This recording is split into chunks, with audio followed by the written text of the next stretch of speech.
Hi guys! Good morning! Wala akong ibang ma-contents for today's video sa aking YouTube channel. So, magbibideo na lang ako kung anong ginagawa natin yun.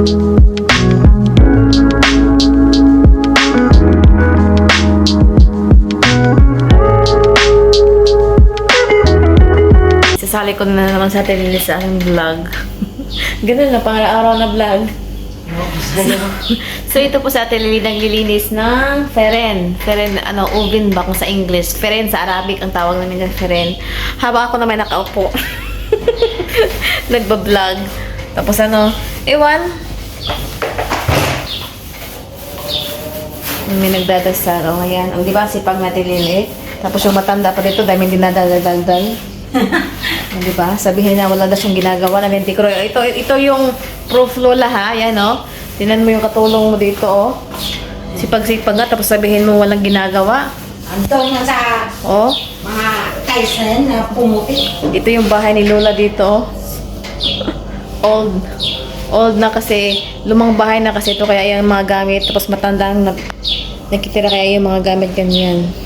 Sabi mo na dati kulay brown ang kapaligiran. Ay nako, dati ito dami itong mga tagip-tip dyan sa mga kasami sa mga gentiles.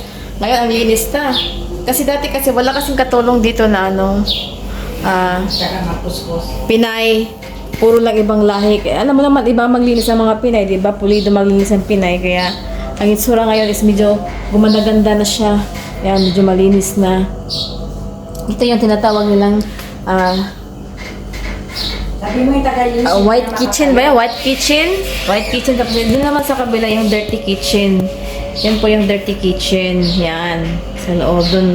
Kung magluluto ka ng mga maraming lutuin mo, lalo na pag mga mantika. Ganoon dito kasi pwede na dito kanin. Pwede din naman mantika, pero hindi yung sobrang madami kasi nga.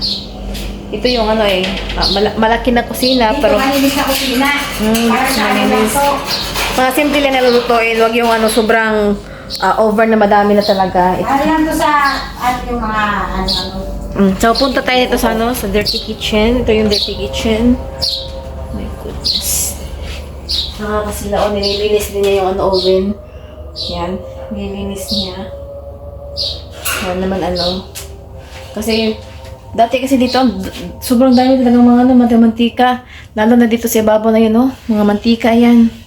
Yung mga ganyan, naka-stuck na. Medyo okay na nga dito kasi nalinisan natin Lily nung unang dating niya dito. Sobrang nalinis na yan.